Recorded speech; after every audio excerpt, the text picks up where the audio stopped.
exciting as this. I'll tell you that right now. But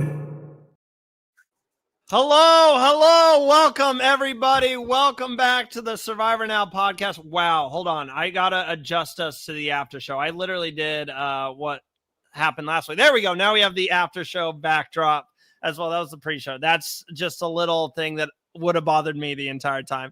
But welcome to the Survivor 49 after show. My name is Randy, and tonight we are here to recap episode 3 of Survivor 49. So as you're coming in, make sure you hit that like button, share this video with your friends. If you want to help the page grow, subscribe to the channel if you're brand new. If you're watching on X, make sure to leave us a follow. And if you're watching on YouTube, you can also join our chat as well. Zans is already here in the chat, but I can't do all of this alone. So tonight I am joined by my lovely analysts from Survivor 44 and 45, Bruce Pearl and Josh Green are here. Hello, gentlemen. How are we doing tonight?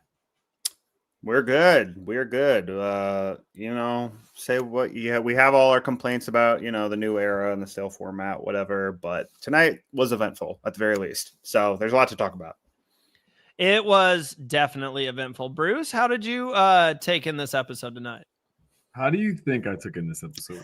How do you think? Like, you enjoyed it. Flashbacks on top of flashbacks. And I'm sitting there and I'm watching, and my wife's in the side of me, and she literally is. I look over at her and she's crying. Like, yo, what's going on? She's like, it took me back. So it for myself personally, my household, it took us back. It was a little something to see that. So, but it's all good. Yeah, it had to be a little bit of PTSD as well. I will say that. But I mean, that's the number one thing we got to get into tonight, is just that eventful snake bite, that situation that happened with Jake. I think I don't know, where do I want to go with this? Honestly, seeing base camp was really cool. I think that was a cool addition to the show. Obviously very sad at why we saw base camp and why, this being the time that we see base camp. The thing that made this really difficult is I remember everything that Jake said at the beginning of the game. He talks about his dad. This is going to be, his dad's going to lose his vision very soon. And this might be the very last season he watches. And then knowing he left his family back home, his wife expecting a child and everything.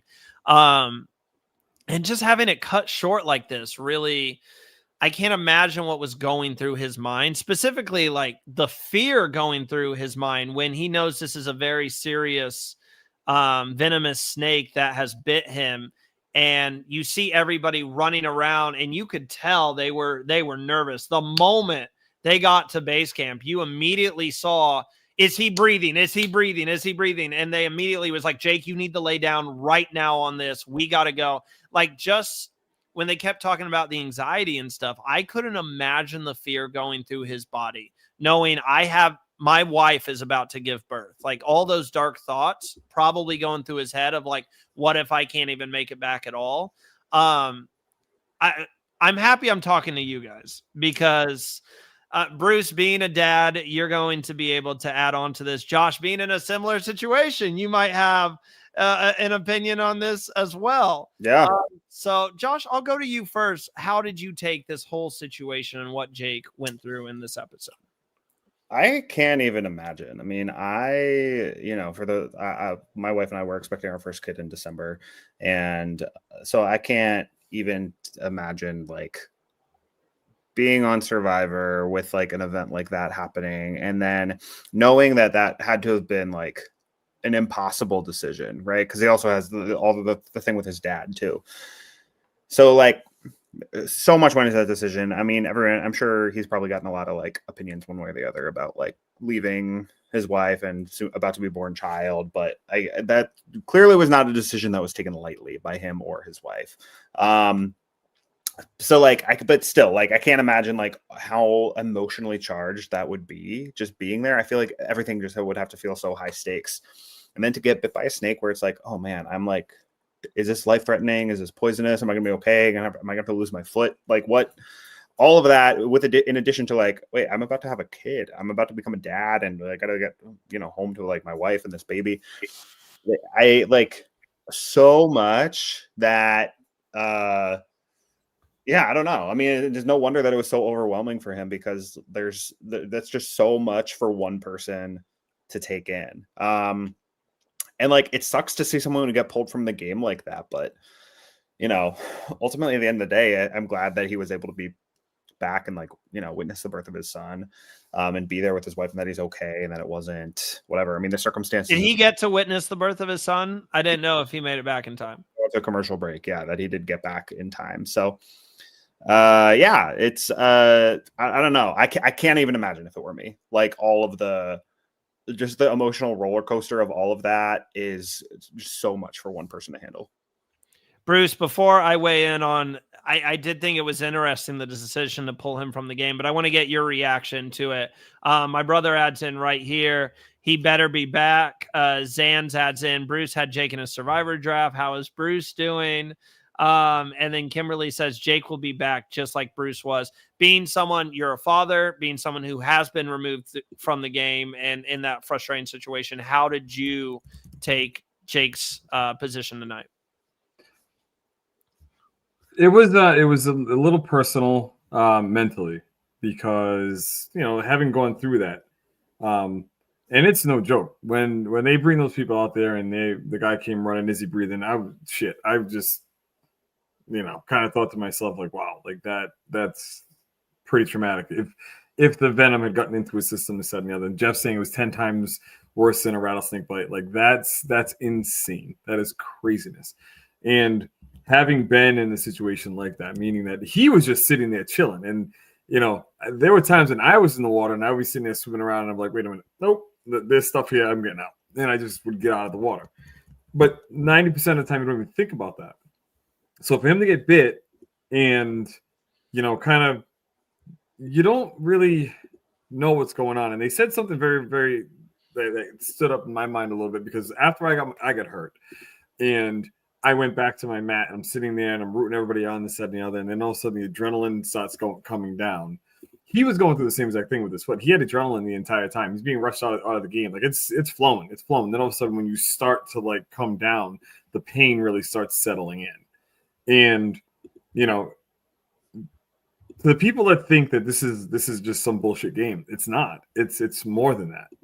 Like, you are putting yourself in danger every single time. I'm not talking like, firefighter danger or being a police officer or part of the military. I'm not talking about that. It's a different kind of danger. It's something you don't really know about. Like, you can get bit by a spider that you don't even know was there. There are creatures that are out there. You're given to the elements. So whoever says no, Survivor's not real, this, that, and the other, it's scripted, they stay at hotel, shut up, go away. Or just let us change your mind.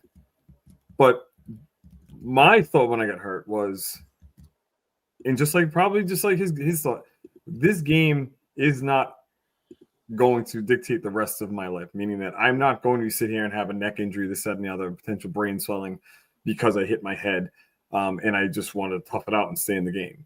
He, as much as he wanted to stay in the game, once the doctors start talking to you and say, okay, X, Y, and Z, they said to me, potential brain bleed, take me the fuck out of this game. Excuse my language. I'm done, because I got a family, I got kids, I got responsibilities that I need to go home to. So get me checked out. Same thing flew through his head. It had to have, because he's got a baby coming and he's married. And he has responsibilities above and beyond this thing we call a game. His speech to Jeff, when he was talking to Jeff, he was like, I'm sorry. He said, I don't know if you guys heard that. I said something like that. Like, we apologize to Jeff. We apologize to Survivor and the Survivor gods and all the people that have played the game before us. We apologize because we want to represent as much as humanly possible that we can, but being injured is taken out too soon. You're not able to fully represent yourself and represent the game, and it's out of your control. So stuff like that flew through his head. I feel for the man, and he better be back. He better be back. If it's 50, it's he better be back to play the game, because that's a situation where it was good enough for him to be able to be taken care of, yes, but not good enough for him to satisfy that itch in playing this game. I mean, not only did he keep apologizing to Jeff, one thing that hit me really hard, and this is coming from someone, I don't have a child on the way. I'm not a father, but it still hit me extremely hard when he said at least 3 times from what we heard, my kid is on the way. That was the only thing on his mind the entire time. At least for the first part of it, he didn't say anything else about the game. He didn't say, am I being pulled from the game? He just kept saying, my kid is on the way. Like it was almost being like, please help me out. Like, this is what's important to me. And Bruce, this is not me lessening your situation at all, but what happened tonight and how severely the crew ran in and everything, it reminded me of 2 other very scary moments that we've seen on the show from my memory. And that was Scoopin when he fell in the fire. They brought the helicopter. I've never seen the crew run faster than when that happened. And then the other time that comes to mind is Ko Wrong, when you had everybody just passing out from the extreme heat. Personally, I don't know how the crew felt with tonight's situation, but I think that's the most scared that Jeff in production has ever been is with Caleb, when Caleb was on the ground. And they just could not, you could see it on their face. If you go back and watch that scene, they were like, we cannot get his temperature down. And he was like completely out of it. They were even saying, Caleb, can you speak? And he wasn't saying anything. And those are the 2 moments that came up in my mind tonight seeing this, because the way they ran to that boat. And I'm telling you guys, like Bruce said, you can sit there and there's going to be people who think, oh, Survivor is scripted and Survivor is fake. I can promise you that Jeff didn't go up to the medical team and said, hey, he's going to arrive on a boat. I need you guys to look scared. I need you to run up and be yelling like all this stuff. No, I promise you in that situation, Jeff and the camera crew were definitely not the focal point. They might have been running the cameras, but the reactions that you saw were genuine. And that's what hit me tonight, is how it looked like they were worried. And they should be. If Venom getting in the bloodstream is a very serious situation. We had Lauren on the pre-show, and she said that base camp is off camp. And if there's a situation, it takes the doctor at least 10 minutes to get to you. So like they were already, if Venom did get in his system, they were already running against time. Yeah. And that's the thing, Randy, not to cut you off, but that's the thing. Somebody overheating, somebody burning their hands, like you burn your hands, not to take anything away from anybody. Yeah. You burn your hands, like, yes, the damage is already done. You can see it. Like the damage was done right there. There's no more is going to happen. Yeah. So they're going to run like hell to get him, to get everything taken care of. Caleb, when he died, I saw that with Caleb 1,000 times. And the reason being, because with the situation that I went through, I seen it 1,000 times. I rewatched it just because I've never met the man, but I have something near and dear in my heart for him, because seems like a good, genuine dude. They were doing what they needed to do to take care of him, getting the water, the shade, like they were doing those type of things. And yes, they were worried, but this situation is completely different. This is life-threatening, like within minutes, like life-threatening. So whatever boat they brought him over with, it was probably the fastest boat in their fleet to get him there. And then they got him on that stretcher, they moved him over. But, from what they initially saw, because they have to have these people on staff. There is someone that's always there, a medical person that's always at every single camp. There's someone there.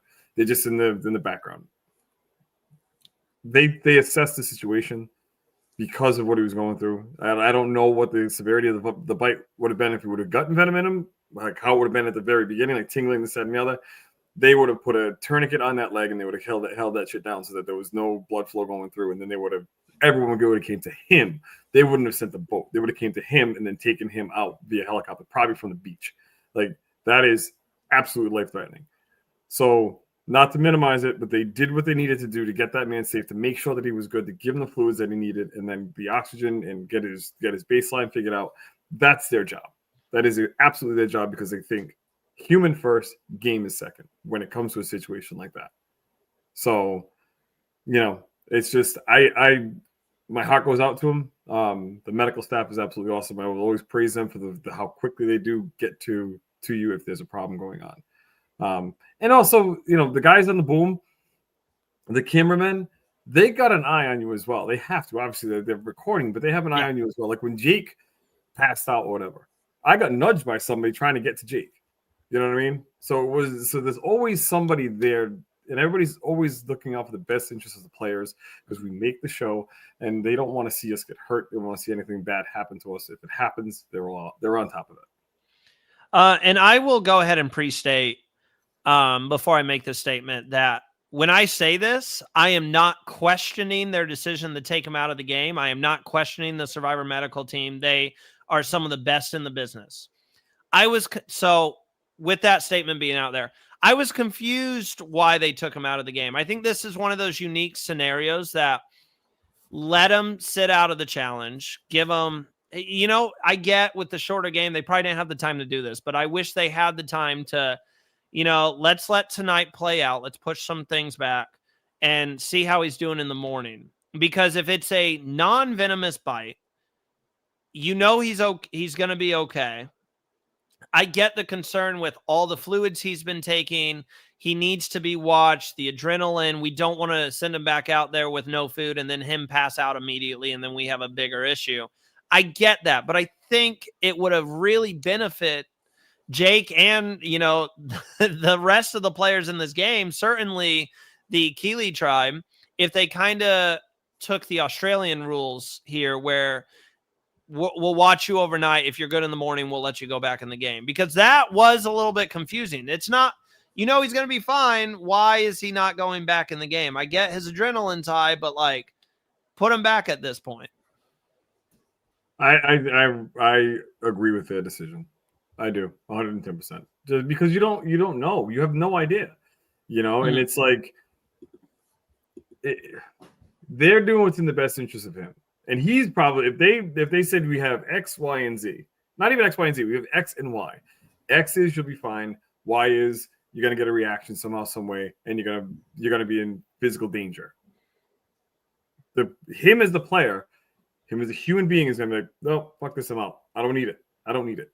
I have other stuff that weighs heavily above and beyond. The doctor even said you got a little one coming. He's like, I'm not taking this lightly, but you got a little one coming. We're going to pull you from the game. Fine.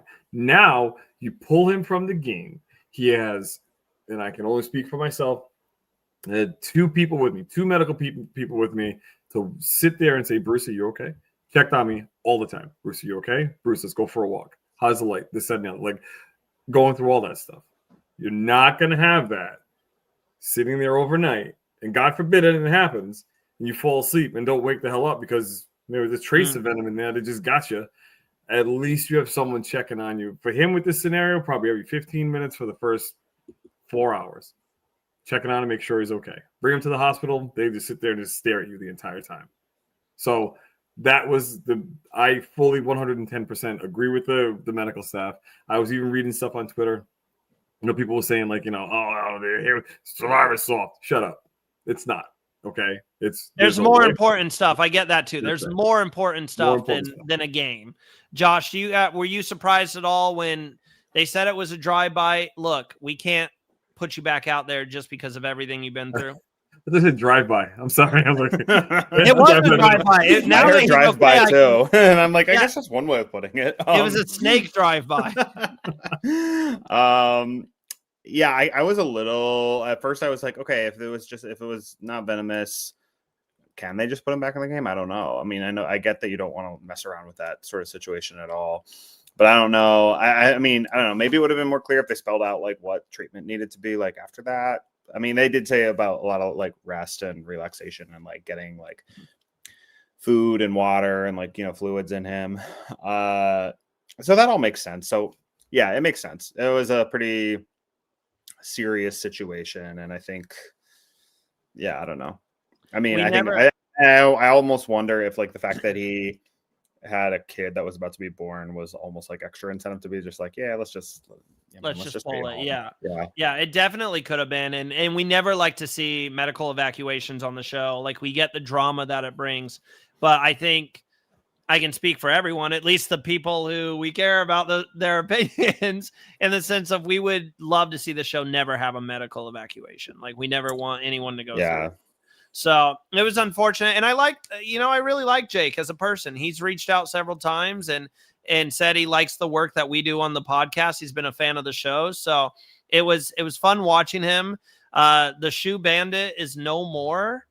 And so no one has to worry about their shoes going missing, but it was just sad to see it happen to Jake. And I think the next thing I want to get to, gentlemen, moving past this huge situation, because we've spent already 20 minutes talking about, which we should have, because it was a huge moment on the show. I mean, yeah, we would have spent 20 if he had gotten voted off. We would have spent 20 minutes talking about that. So yeah, exactly. Cheers. Cheers. I just have water, but cheers. I got water too. Do we know who's running the show? It's Randy, and I talk way too much. So that we knew we were going to spend 20 minutes on it. But just so unfortunate for the Keeley tribe. I mean, that was the theme of this episode. I thought it was interesting. If we go to the immunity challenge, seeing this challenge ran with only 3 people was very weird. It was like one person go and then the other 2, and then 2 people on the puzzle, and they were never in it. Once again, Hina wins, which is funny because preseason, everybody was saying the Hina tribe, the yellow tribe, was going to be the disaster tribe, and they've won every challenge. And Jason is a animal at these puzzles. Jason and Steven. I think Steven's been with him most of the time, if I remember. I can't think. Yeah, I don't know. I think he's been with him a lot, but Jason has been killing these puzzles. It has been Hina first, Uli second, and the Keeley tribe once again comes in last. And it was just heartbreaking just hearing Jeff be like, I want to be optimistic, but it ain't happening here. And props. Let him be a savage. Let him keep cooking these sons of bitches. Let me tell you something. When I hear him talk that junk, I'm like, go ahead, boy. Yeah, I mean, he can. I mean, we noticed too that like the other tribes didn't even really celebrate that much, and I get it. In a game that you don't want to make yourself out to be the villain, or you don't want to make yourself out to be, you don't want to rub it in people's faces too much. Oh, I would have been celebrating. This is competition for sure. But also, it's like you want people to like you and work with you at the end of the day too. So I get it. Yeah. Props to them. Yeah. But yeah, I don't know. The fact that it was that bad that they weren't even celebrating is like, okay, I feel like that's our sign, Jeff and production, the powers that be, that like we got to do something here. Like this is okay. With that being said, I'm gonna sound super evil when I make this statement, but in getting way ahead in the preview for next week's episode, when they're doing the tribe swap, which we knew that was going to happen. They did it in Palau. They did it in did they not do it in Palau? No, that's the whole point in Palau. This one tribe just got all the way whittled down. Wait, was it just Stephanie? Yeah, that was the whole point. I thought it was Stephanie, Bobby John, and then they got split. No, I'm remembering that way wrong. No, you're thinking Philippines. We got down to Malcolm and Denise, and then they each joined one tribe, the other joined the other. Yeah, tribe. That's what I'm thinking. Yeah, it seems like more of like a full-on swap, though, from what we saw in the. Oh, it feels like a full swap, and I think in the new era, that's what they've done. They've only when done it gets down to 3. Yeah. Well, yeah, when a tribe gets decimated, I was kind of hoping that. So I'm gonna on the flip side, I was hoping they went not Kalrong. What am I saying? I was hoping they went the Palau direction. Then I was hoping they just let the 2 people be on one tribe. All right, let's see if you can do it. I don't think you have to have a swap in this situation. Bruce might disagree.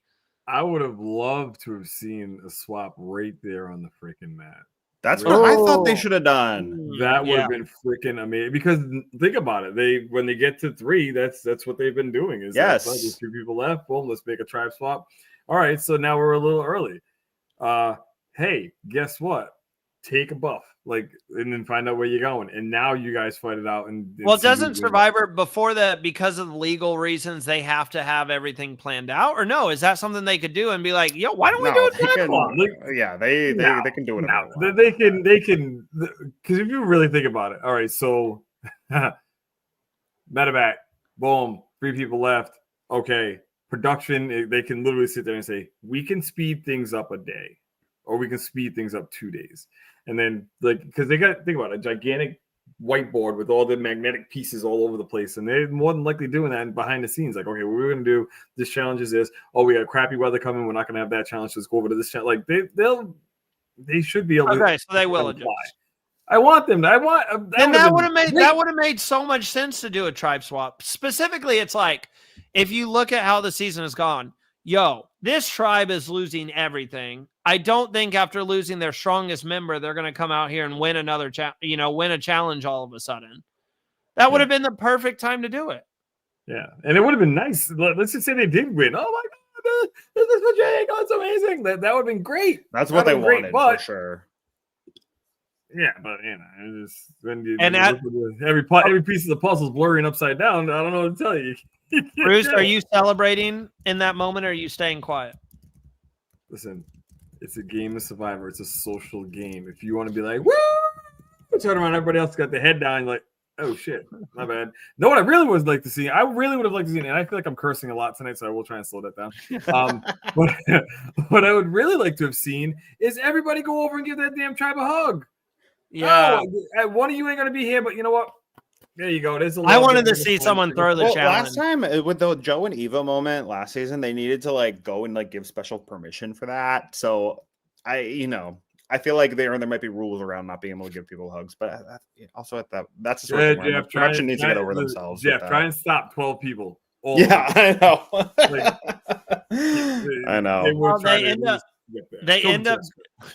They end up going to tribal council, and we end up saying goodbye to Jeremiah, which I was wrong tonight. They got me. I thought Sophie was going home the entire time. The amount of times they showed her at the challenge. Oh, yeah. And just how everything was playing out, I thought Sophie was going home. I knew Alex was going to play his idol. I'm like, okay, come on.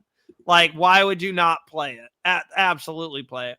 So I knew that was happening. So I'm like, between Jeremiah and Sophie, I don't know why, but I definitely thought it was going to be Sophie, even though everything points to Alex and Sophie being a little closer than I think. Or Josh, do you disagree with that?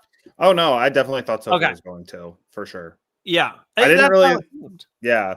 I wasn't crazy impressed by either one of their pitches to make Alex feel comfortable to the point that to not have him play the idol.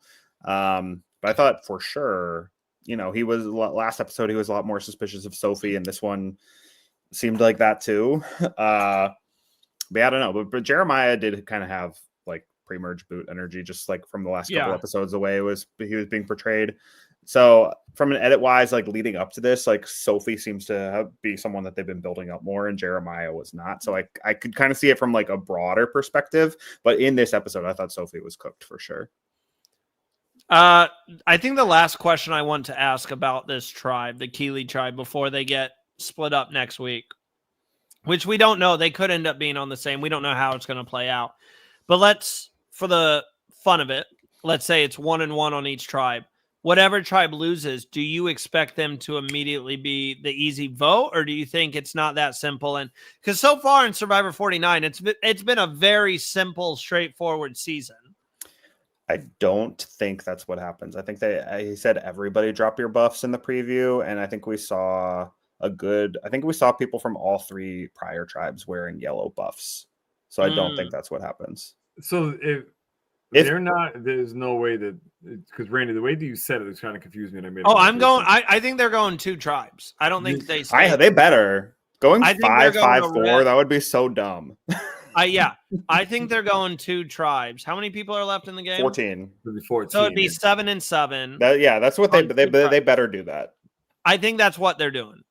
That would be so much better. I can't trust. Josh doesn't have faith. I don't have faith. You know what they're gonna do? They're gonna have they're gonna do the. Let's just say they do 7-7. Then they're gonna turn around and they're gonna split up in threes and do a freaking. 1,000%. Exactly. I don't trust production to not do the dumb thing from a formatting decision perspective.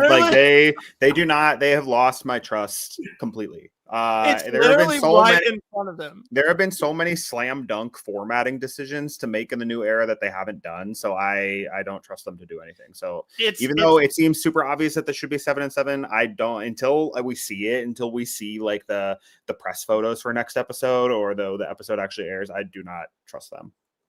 Let's see. Zan says 6-6, and they send Akili back to their camp until the next episode. It's right in front of them. I want to be at the production meeting where they say, okay, we got 14 people left. What should we do? We obviously can't leave them 2-2. And the smart thing would be like 7-7. And I've just pictured Jeff being like, hear me out. What if we do 4 tribes? Yeah.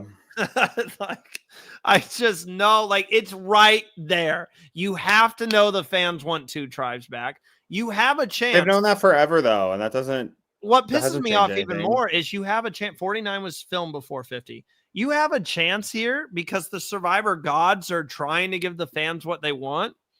You have a chance to test out 2-2 with some larger tribes to see if maybe it does work well again. But the thing is, Harley calls that a larger. They're not going to have that now. I don't think with the 2-2 and see how it works out because they're not going to know how the public is going to respond to it.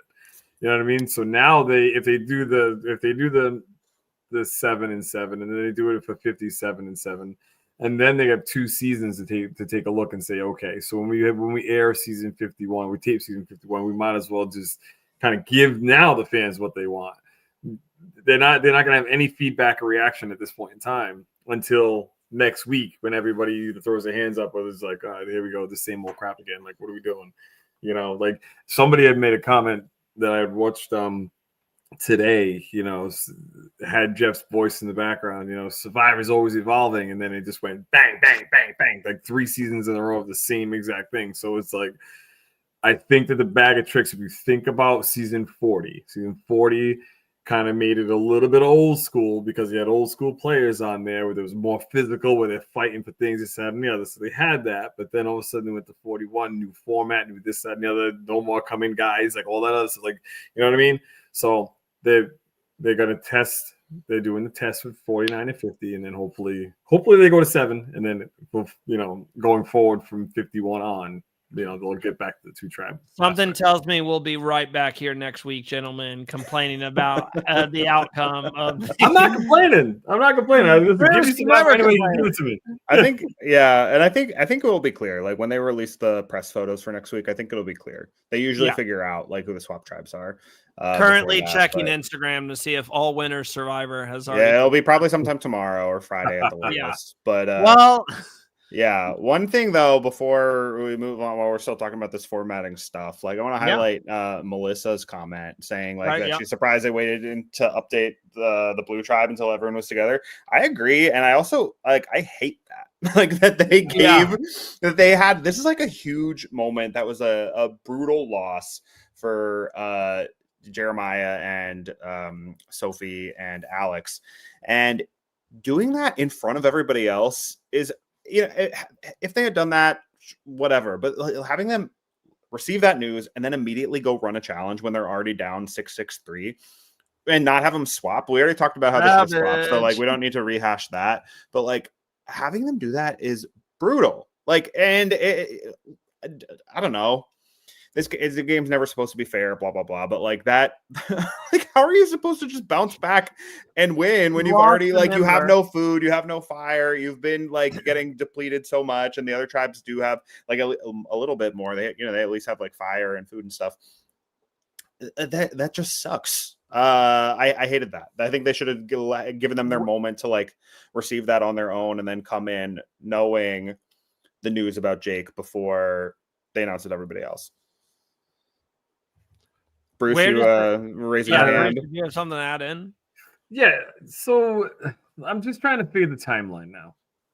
So he got bit on his foot in the morning. It seemed like it. Yeah, they said like 9 in the morning. That's what the doctor said. 9 in the morning. Okay, so if I'm understanding things, yeah, that very well could pan out that 9 in the morning. Jeff's, you know, making his way over to the medical center. Because normally in my mind of thinking, you're at the height of your challenge at like noon. So maybe there wasn't enough time for them to be able to let them know what was going on. it would have been really nice for them to know that, but to get that brutal information right there in the mat, that's a lot. Like that's a lot. But everybody got that information. Everybody got that. So that's what I think also tampered the celebration and knowing that this game is real and that this could have happened to any of them. I did think it was interesting as well, the fact that it was a very real conversation Jeff had with the castaways before the challenge, being like, hey, I just want to remind you guys, this is rare. We've got people in the water. You don't, because that would be personally someone with really bad anxiety. That would be the first thing I'm thinking of. This dude just got bit by a poisonous snake. Why won't I get bit by it? You know, like it could happen to me. And then having that anxiety of getting in the water after a serious situation like that just happened. Like there's a mental block that can develop there. And I thought that was a very real conversation to watch happen where Jeff just laid it all out. Look, our team is great. I just want to remind you, it's very, very rare. And, you know, you have conversations like that with your own, you know, family. If you're worried about like if a severe situation happens and you're worried about it, like I've had conversations like that before where something happens and I'm like, well, that could happen to me. And my mom gives the exact same conversation of like, stuff like that is very rare. You can't live in that fear. So I just thought that conversation, that little behind the scenes was cool because they could have cut that part out. They could have just. I think it's good that they show. I mean, obviously, it's good that he said that to the rest of the players, but I think it's also good that he said that for the whole audience too, to know that, like, you know, someone getting struck by lightning can still happen, but you know, so and it does happen sometimes. But he like, also it is defended super this. rare, and he was, you know, he said like I think they also showed the book, like that was like a real like breaking the fourth wall moment a little bit, being like or showing behind the curtain where he was like, this is what we get, this is, you know, like here's this is how they prepare us for stuff like this, which I've heard people talk about in interviews, but this is the first time the show has like acknowledged that directly. And I think that they're doing that just to show, like, you know, that, hey, everything is above board, like everything, we are like, take good care of the players and their safety. That is a top priority to us. And I think it's good that people know that, because there are people out there. I think Alex said in a confessional, like, oh yeah, some people think, you know, that we're at a resort or whatever. And I'm watching with some of my friends tonight, and one of them was like, wait, so like, do people, nobody thinks that? I'm like, no, there are definitely people that think that. There are a lot of people who think like, oh yeah, no, the whole thing's staged, or people who don't off really camera, watch, people who don't resort, people who don't really watch the show, right? But they think like, oh yeah, it's all staged, that doesn't actually happen. And when no, it does. And so I think that it was just good for transparency, I think, for the fan base to be like, hey, this is like all the measures we take. This is like super, super, super rare. I mean, freak things happen, you know? So I liked the decision to like explain all that. Couple things. One, Josh, you have the best friends. They come and they go before the podcast even starts. You tell them to get out. I have never no, I mean, my wife was here talking to them too, so we're good. But I do tell them if we're watching this, I'm like, hey, you know, we gotta, you know, wrap it up. Like, commitment is there. I can't chit chat for too long afterwards. And then the other thing, I appreciate that, but that's awesome, Josh. And then the other thing is, this might be a small thing, and I might be looking way too deep into this, but as a big animal lover, I actually like that he kind of defended the snake as well. Like, he came out and he literally said, look, these creatures, they rarely bite with the intent of like releasing venom. It's usually a like, hey, get away from, like, he didn't have to say that. He could have just said, this is a poisonous snake, leave it at that. But he did put it out there. He's like, yo, these snakes aren't awful, like they're very venomous, but a lot of times it's a dry bite, just kind of get away from me. So I kind of like that. But he's just sitting there chilling. You know what? Damn that snake. I would have been like, I would have grabbed that machete and taken the damn thing's head off. Not for nothing. I'm sorry. Bro, he was sitting there at the water. He was just chilling there, and then all of a sudden the snake did a drive-by. Like, all right, he's got a little you don't understand how many seasons of Survivor they've done, and the snake has probably just had enough. They probably took his favorite beach spot, and he's done with it. They're mad at Austin because Austin, you know, killed his favorite his buddy fish. Yeah, exactly. Finally, there's a snake who wants to fight back for all the other snakes that have been eaten over the years. There would have been a headless snake. And then I would have held up the rest of it and said, "Could I eat this?" Where does the Keeley tribe rank in terms of disaster tribes? Are they in the top? I mean, this is tough situation. Are they in the top 3, 5? No. With Oolong's all gotta due be respect to Bruce's friends from Tika and from Lulu, I'm generally a little hesitant to call a New Era tribe a disaster tribe, because if you lose 3 times in the grand scheme of Survivor history, losing 3 times is like kind of normal. In this context, it's a lot. When you lose your first 3 challenges and you go from 6 to 3, like that sucks. Don't get me wrong. But I don't know. Maybe that's nitpicky of me. And I'm not trying to diminish anybody's experience, because I would hate it if I were out there and do you have a top 3 challenges. Do you have a top 3 disaster? Yeah, I mean, I think of obviously we talked earlier about Oolong from Palau, lost every single 8 immunity challenges. And then Matt Singh in Philippines.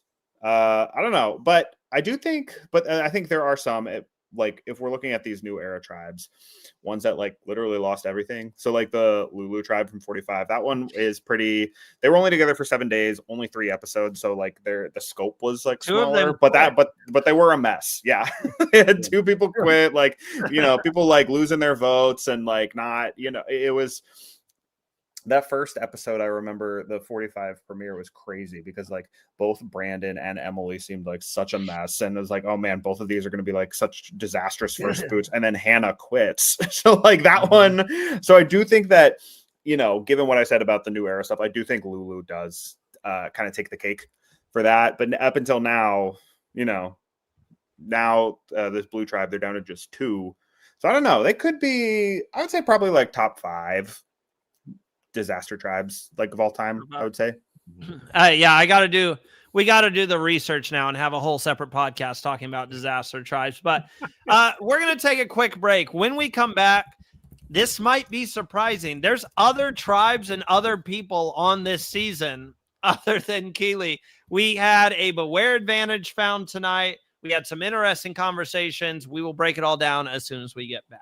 Do you have what it takes to outwit, outplay, and outlast? Katie does. Since 2015, she's been handcrafting Survivor treasures for super fans just like you. Hidden immunity idols, she's got them. From one world to the Philippines. Every piece is designed and created by Katie herself. Check this out. Katie's brand new tribe emblem coin, a collectible inspired by Survivor All-Stars, a must-have for any super fan. Keychains, oh yeah. Ride along with Keith's legendary tuk-tuk or try your luck with the do or die twist. What is that, the most famous stick in Survivor history? Yes, that stick. Katie doesn't stop at idols. Oh no, she's even bringing in international flavor with an Australian Survivor cookie idol twist.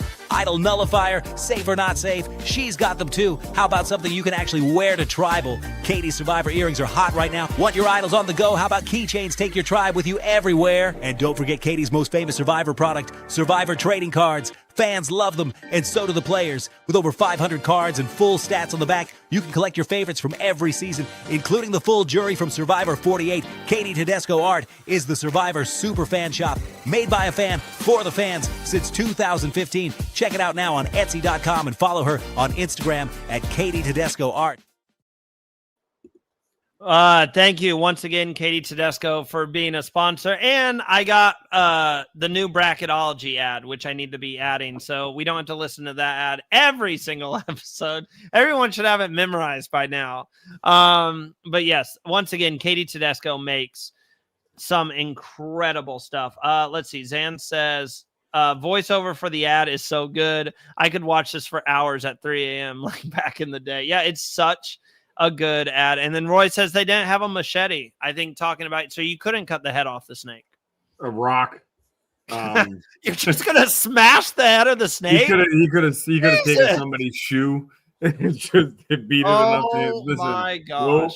Nope. Well, we do have to talk. I We do have to talk about the Uli tribe tonight. We got to see another Beware advantage. Sorry, there's something on my shirt that's bothering me. I don't know.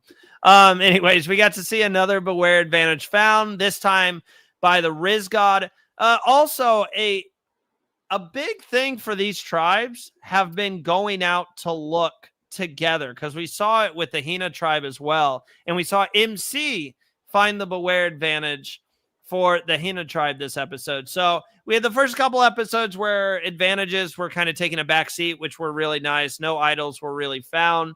But the interesting thing is you can't even go and get the idol until your team or your tribe loses. So they couldn't really do anything with it. MC decided to share it with Steven to strengthen that relationship. Rizzo shared it with everybody. So that's pretty much, we'll have to watch to see how that situation goes down, see if it becomes a public idol, or if it is found in secret and creates paranoia among the camp. So, Josh, between these two situations, the question is, which one are you more interested in? I think I'm more interested in yellow because, I do think last week they gave us a little bit of the, the alliance that was forming, but they didn't spend a ton of time on it. So that one feels a lot more like an open book, like who's in control. I guess we see that MC and Steven are tight, and yeah, I don't know, but I think that that one just seems like it could go a lot more directions. I'm really curious how that one's going to go. When on red, I feel like they've been building up for a while now. Like, okay, yeah, these are the four who are in the majority. Sage and Jawan are on the outs. So I'm more interested to see how things play out on the yellow tribe, and then with the idol too. I am more interested to see how it rolls, how it shakes out with MC than I am with Rizzo. Bruce, are you in agreement with Josh that there's more story that could build from MC possibly finding it and the dynamics with the Hina tribe other than the red tribe, which Josh laid it out perfectly? You have this core four of Rizzo, Shannon, Savannah, and Nate. And then it seems like Jawan and Sage are just kind of along for the ride at this point. Yeah, well, Jawan and Sage, I like that. I like that they're in a. I have no idea what's going on. Jawan last week did something for the tribe. Whatever. You're not included in what's going on. Sorry, kid. But it's not me. It's just the edit that I see. Love the kid to death, but it's the edit that I see keeps him out of what's going on. So for MC, he has her one trusted person.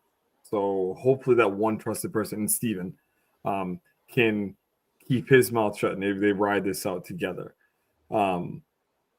Rizzo, the problem that he runs into is that almost, and I speak to it because I played it and I've been there, my idol was a public idol. I found mine within a foot of Jake and 3 feet of Caleb and 5 feet of Kelly. So there was no way for me to take that, put it in my pocket, and then be like, oh, I have no idea what's going on, because someone would have seen me take it. There were enough eyes that are there. Wait, real quick, Bruce, didn't yours happen right before the merge too? Like right before you left? Right before the merge. I was digging when the boat showed up. Take us to merge. So you didn't really have that much. You didn't really have the luxury of trying to be stealthy with it. No, not at all. It was all hands on deck. But anyway, so now we're taking a look at, once that time comes to get that idol for Rizzo, and everybody's there, it's going to be a mess, because anybody can take it. And they know where it is. Anybody can take it. Oh, you didn't find it? Oh, it's kind of weird. And then you got it in your pocket. But the interesting thing that he said is that, everybody, it's for everybody. Blah, blah, blah. He's like, but it's going to save. I said the same exact thing. And Jake and I had a conversation in regards to it. I'll never forget this. He's like, will you play the idol for me if it comes down to it? And I had to be honest with him and be like, yo, if I feel that I'm in danger, I'm going to have to use it for me. And then, but we'll see the scenario and have to work it out when that time comes. In the back of my mind, I knew I'd have to play it for myself, which I never did. And my wife reminded me of that tonight, and kind of crossed her arms and looked at me like, this is 2 years ago. Like, we still. but yeah, so that's I'm interested to see what MC is going to go through. What she's going to do with that idol with Steven. So be interesting. I will push back a little bit. I think the tribe Oh, dynamic. whoa! That phrase is reserved for Emily Flipper when it comes to calling on me, and only Emily Flipper. Yeah, you gotta use a trigger warning Change it before up. you use Yeah, that. don't get me started. I'll throw I my glass have at you. different opinions on the dynamics over at the Uli tribe. Yes, it's clear there's a type 4, but I want to see if this causes a ripple, because from what I'm seeing, we have a 2 within that 4 with Shannon and Savannah, which I want to see if someone eventually decides, hey, we need to split those 2 up. Specifically Nate. If Nate looks at those 2 and goes, hey, if I split them up, I might have Savannah all to myself. Because from what I'm seeing, and you guys can see, I was going to say push back again. I can't say it. You guys can disagree. But I almost feel like it's Nate and Rizzo and Shannon and Savannah, 2 and 2 coming together to make 4. But if it came down to it, those would be like that would be the divide between them. Is that how you guys are seeing it, or is it just me? I don't know if I'm necessarily seeing that, but I will say that, like, I'm not saying that Red's like not interesting at all. I would way rather have had Red lost and then got to see that shake up a little bit tonight. But yeah, I don't know if I necessarily see that 2-2 divide. That You just see it more of like a 4, like they aren't doing. Yeah, I mean, and we saw clearly that Shannon. we saw that Shannon feels like closer to Savannah than anybody else, but I don't really know. I feel like we're someone else. They were also saying that like Savannah and like Rizzo were close too. So it was interesting when Sage she took a shot and she shared the story about how she has had a lot of people in her life who were friends and then they just disappear. Yeah, and I connected with that. I feel the same way about my life. It just feels like people come and then they go, you know, because I'm a lot as a person. I have a lot of energy. It's a little too much for some people, which is fine. I but like it. thank you, Bruce. Thank you. So you either love it or you hate it, and it's one or the other. But in that sense, when she was talking to Savannah, no, not Savannah, she was talking to Shannon, and she brought up Savannah's name as someone she wanted to target it. I had that moment sitting on my couch where I was like, ooh, out of all the names you could have said, you probably said the worst one, which either means they're hiding it very well, or Shannon is hiding how close she is with Savannah very well, or Sage is not great at reading tribe dynamics. Zan says good for Sage to stir the pot just a little. I don't know if that was necessary her intention, because I know she said she wanted to stir the pot, but what I mean by that is I don't know if bringing up her number one ally as someone you want to target is how she intended to stir the pot, because the moment she brought up Savannah's name, I was like, you're done. Like, I already had feelings that if this tribe went to tribal council, Sage was going to be the one to go, not Jawan. And I think after this, she just put the nail in her coffin, unless she has a favorable shakeup next week. Because Sage was actually my prediction to go tonight if Red was to go to tribal. I don't think the edit has given us enough back and forth, if you will, about this whole dynamic as to what's going on with Sage. I really do think that maybe Shannon is probably tighter with anybody else. And we're just not seeing it. Maybe Shannon is using that information to stir the pot because she wants those two to do something to help out her own alliance that she has with, you know, outside of the 4. You know what I'm saying? Just to get some heat off of other people. So might as well, that's a gift wrap thing for that Shannon just got. Might as well hand it over to, you know, the object of everybody's or the anger from Sage. Not even anger, just the questioning. Because if you really, really go back and listen, she didn't really say, I didn't want her in the game, I want to vote her out. She's just saying, hey, you know, what are your thoughts on blah? And now Shannon went and ran with it. So that's what I'm getting out of it. The edit didn't tell me enough to let me know exactly who's really, really, really tight. The edit just gave me the fact that Shannon's trying to get heat off of somebody else to make it so that other people are fighting, or other people want to vote other people off, and her core person is being left alone. Because I've talked to, obviously people in 45, 44, 46, 47, 48. I've spoken to people and they're like, yeah, I had a better relationship with this one, and they didn't even show it.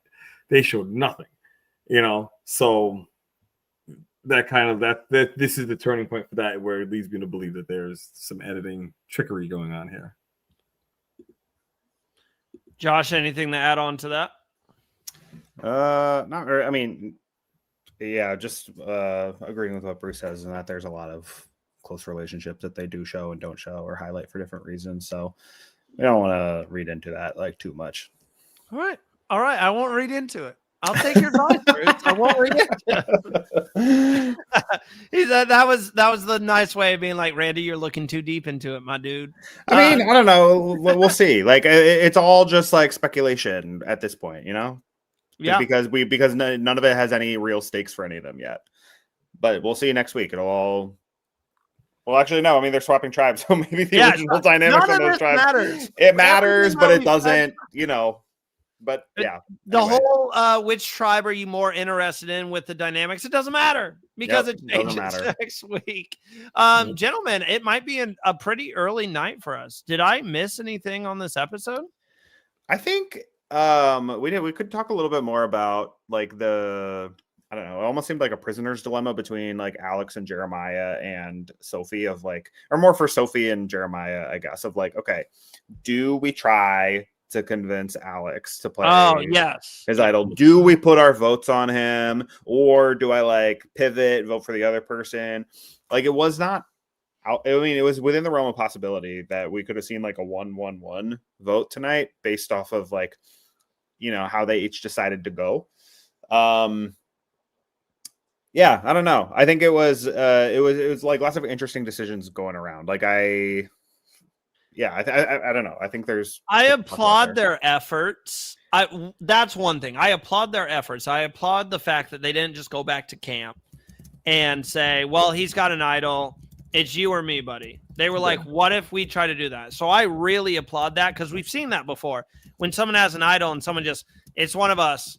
Let's just let them make the decision. So I love that there was gameplay tonight. I love the swing that they were taking about, hey, we could get Alex out, and then that's a good move for us in this game. I just never thought it was going to happen. And if Alex made the decision to not play his idol, I would have been shocked. In that instant, there are 3 of you. Why even risk holding on to this idol that everyone knows you have? Because you have to think as well as a Survivor fan. Although this could have convinced you to not play it. Okay, there's 3 of us.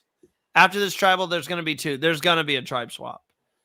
Okay, I take back my statement. Props to Alex not, because then if you have that thought in your mind, you think, if I can just make it past this tribal, I will go into a tribe swap with an idol, which would have been so tempting. I mean, he said he was a second away from not playing it. And then when he saw that it came out 2 votes Jeremiah, then he's probably like, oh, man, I could have gotten away with not playing it. Then I'm going to a swap with an idol. But also at the same time, like, I don't know. It seems so clear that, like, from the viewer's point of view, like, oh, and only 3 people left. You have an idol. You have to play it. You have to eliminate the option that you could go home here. It doesn't matter how much you trust any of them, like, because all it takes, is just the 2 of them to vote for you and try to get rid of it. But then also at the same time, you're thinking like, okay, but also they know that I have an idol. So it would be dumb for both of them to vote for me when their votes would be better spent on each other. Against each other, yeah. So like, could I get away with this going into a swap? So it's a, Well, what would you guys do in that instance? You're in Alex's shoes. I'm gonna hold on. I know Bruce is gonna not play his idol and get voted out. But listen, but here's Randy. I swear to God, when I was convinced by Kelly not to play my idol because they were going after Sifu. Mm-hmm. Like, and there are more numbers at that point in time that could help out the scenario. Then I was convinced by Emily not to play mine because, again, we had the numbers to be able to make whatever happen, and the piggyback didn't seem likely. But in this scenario, there's just I said to my wife, I'm like, listen, he has the power to decide who's going home, which essentially he did, because he had the conversation with the hell. What the hell's her name? I forgot. I'm so sorry. Sophie, that's right. I was saying it right. So he had the conversation with Sophie. Sophie did one great thing. Sophie made him laugh. Same nail tech since high school, and he laughed at that. And then she brought it up again. Same nail tech since high school. And what did he do? He laughed. I like that one the most. So it's one of those things. Once I saw that he said that, I was like, Jeremiah's a sitting duck. He's done. And then because when Jeremiah, they showed the interaction between them, Jeremiah was more of like a, business is business type conversation, So Sophie did the right thing. She had a human moment, gave that to him, made him feel comfortable. If you play it, you play it. If you don't, you don't. Like, it is what it is. Like, blah, blah, blah. And then she went back and doubled down and saying that, okay, so Jeremiah is doing this, that, and the other. Not to say that Jeremiah didn't, but it's like she just threw it all out there. That made him laugh, and now here he is. Okay, my decision's now made. He now feels probably that he's going to be able to look at Sophie and be like, okay, I saved you, Sophie. So how are we going to move together in this game? And then they're going to get tribe swap. So hopefully they're together so they can actually have some fun. If not, one of the two of them are going to be pre-merged, and then, all that work for nothing.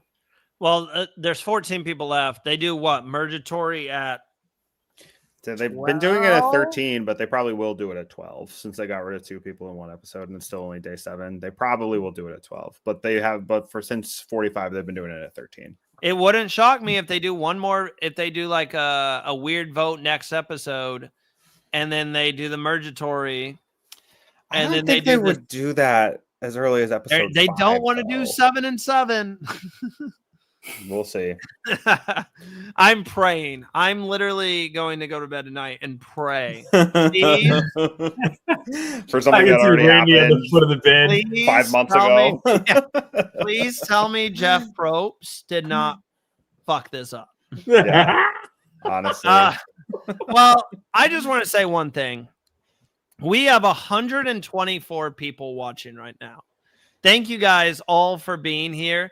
If you are watching on X, and I know a lot of you are, and you enjoyed this, go follow our page. Go subscribe to our page on YouTube.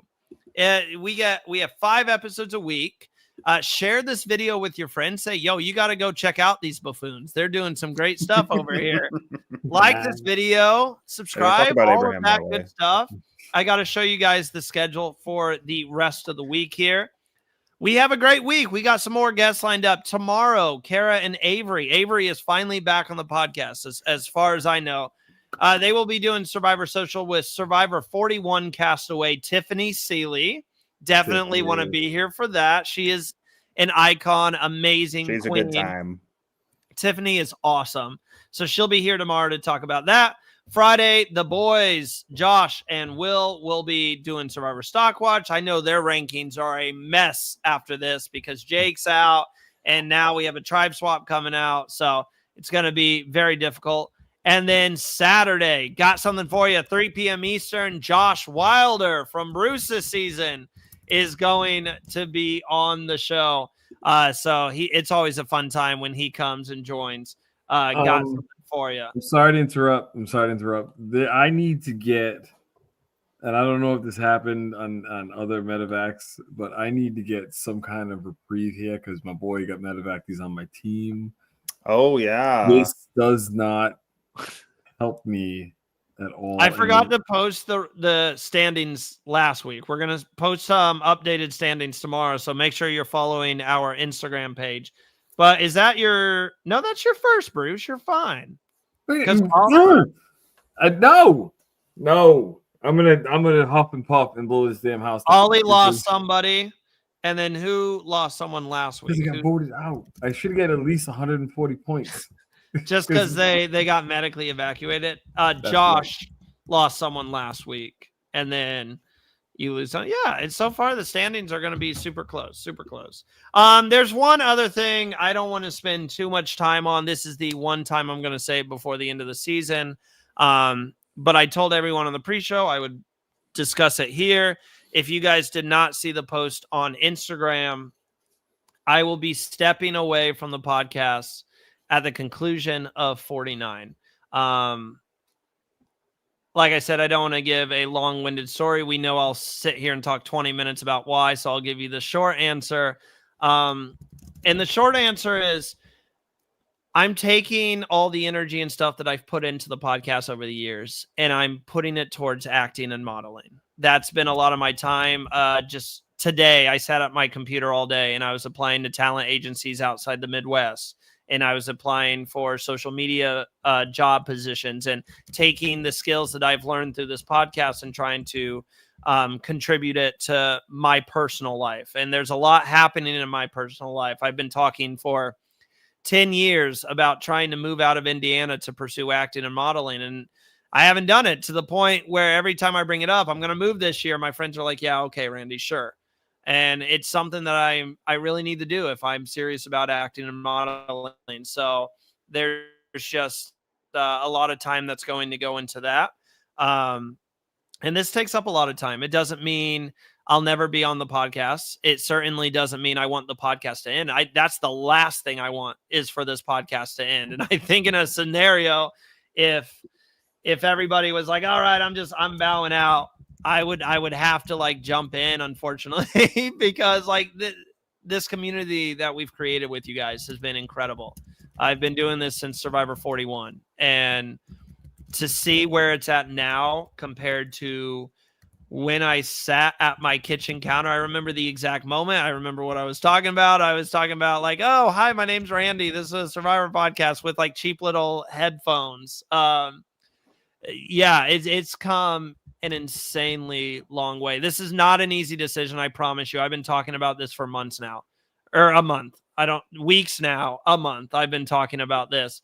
It's not easy in the sense that I have friends at work, when I tell them, hey, if you didn't know, I'm stepping away from the podcast, they go, why? Aren't you guys doing well? I had my brother text me today after I posted the video. He said, I think you're making the wrong decision. And he's told me before, he's like, I think you're messing up, because in this industry, you want something to take off. I've tried so many things. You know, my acting hasn't taken off. My modeling hasn't taken off. This is kind of taken off. So it's not easy to step away, but I truly believe if you're not 100% in something and you're not going to give your all, then why keep doing it if you're going to half-ass it? And like, just to give you guys a little peel behind the curtain, because I'm honest with you guys, none of the reels from the pod, like we had no reels posted on social media last week, and no one's to blame other than myself. And I should have been more professional and got those uploaded to help the channel grow and everything. So my passion is fading, and I don't want it to fade. I still love Survivor, but this is a decision I have to make. Whether people think it's the right decision or wrong decision, I got to do what I think is best for my life. And I think this is a necessary step. But like I said, I still hope to be on the podcast sometimes to talk about Survivor. I have all the equipment and everything. I'm still going to be watching. I'm going to stay in contact with these guys, and obviously never say never. We'll see where it goes. I have full confidence that this team can keep it better, or can keep it going and do even better than I was. So I thank everyone for this journey. I thank everyone who has come on to help me out. Bruce, I mentioned you earlier. You and Abraham have done so much. Josh coming on and taking the time to do the show. And this isn't the end of Survivor now. It's just Randy is stepping away. And who knows, maybe 2 seasons down the line or 3 seasons, I come back. And I am prominent again once I've figured out where my life is and once I get in a good routine and everything. But personally, I have to step away. And I see your comments. Randy steps away, but can be a special guest each week. Captain Obvious says, good luck with your dreams, Randy. I hope the best for you. This is seriously, the last thing I'll say is thank you. It's seriously emotional. It's not easy. And yeah, I'm going to regret it instantly when I step away. I'm going to miss doing it every week, but it's going to be necessary. So Bruce, Josh, thank you for letting me rant for 20 minutes. I think I got let it. me piggyback on you really quick. Just listen, bro. I wouldn't be here without a great conversation with you and Abraham. You know, and I came on as a guest, and of all the pods that I've been a part of, this would make me feel more special and held on to, and I appreciate you for that. And the team that's here, the team that is going to be able to carry this light on, if you will, is a great team. We put a lot of of our own time into this. We are not paid to do this. We do this because of the passion and the love of it. And the thing is that this was built not only with just yourself, you started it, but it was built with the proper people. So with the proper people being in place, we're going to be able to carry this thing on. It's going to be something that you'll be proud of. So don't regret a damn thing. Go and do what you have to do. There's been a lot of very successful people that turn around and say, okay, this is not where I should be going. I'm going to go where I need to be going. And they've done it. So allow me to be a dad for a moment. And if my son turned around and said to me, and if he goes, Dad, I don't really want to do this, I want to go pursue this. And like, go ahead, move your ass and go, because you don't have a lot of time in this life. We're only here for a short time, so might as well have a good time. That was first off, thank you, Bruce. Like seriously, thank you. That's the one thing Abraham told me when I was talking to Abraham is he said because I was worried to tell him that, because I was worried he'd be are you kidding me? You're leaving us and stuff like that. And he told me, he's like, I don't care if you leave, but if you leave and you sit around on your ass and do nothing, I'm gonna be pissed. He's like, but if you leave and you end up moving and end up signing to more agents and stuff like that, and you end up making acting, you made the right choice. So don't listen to what anybody else says. Yeah. Do what you got to do. And Bruce, thank you, man. I really appreciate that. Of course. So, yeah, Randy, we appreciate you. We're so thankful for all that you do, like behind the scenes and on camera. Just to make this platform happen. And it's been, really fun for me to just, like a year and a half ago, I was just a fan who loved Survivor. Now I have this thing where I can talk about it and get to hang out with like you and Bruce and Abraham every week. It's really fun. And you like help make this happen. And it's been a really enjoyable part of my life for the last year. So thank you. Thank you, Josh. Like, I couldn't do it. That's the big thing. I've said so many times, I can't do it without this team. I'm so grateful for the team I have, and I'll still see you guys around. Like I said, this isn't sure. we got the rest of this season, and then I can't wait to see where it goes from 50, which I think it's the perfect time too, because Survivor now will change a little bit post Randy, but I think it'll be amazing, and we still got 50 coverage coming up. So if you're watching this, I appreciate all of you watching, but don't go anywhere. I don't make this show. Don't go anywhere. I'll still be here from time to time. So, but other than that, we've been here long enough today. We got everything out. Bruce, Josh, thank you for joining me for another after show. We will be right back here next week. And actually, I need to look. Hold on a second. Let me see if we have a guest next week. I think we do. That's the only reason I'm looking. Oh, we do. Now, this is subject to change, but next week, yeah, I'm going to curse it here. Next Wednesday night for the after show, we will be joined by Survivor 47 winner Rachel Lamont. Oh man! Next Wednesday night. So tell everybody, tune in. Like you guys are going to want to be here. Josh didn't know that. So I did not. I can't be here next week. I ain't gonna tell you yet. I have a work thing next week, so I can't be here. No. I know. I met Rachel last. She came to Milwaukee for the Survivor 48 premiere, so I got to meet her and like chat with her a little bit for like 2 different nights because we had an event. She's awesome. She's like a really great time. I'm bummed I don't get a chat with her about Survivor. I should have told Josh beforehand because your face was like I could. I know it's like, oh man, the 1 week I have to miss. That sucks. yeah. So she will be here. Rachel's great.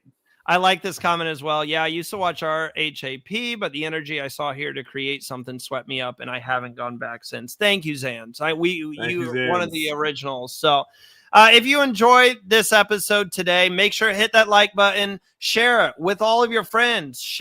Send this podcast to them and say, these guys are crazy and fun, and go check them out.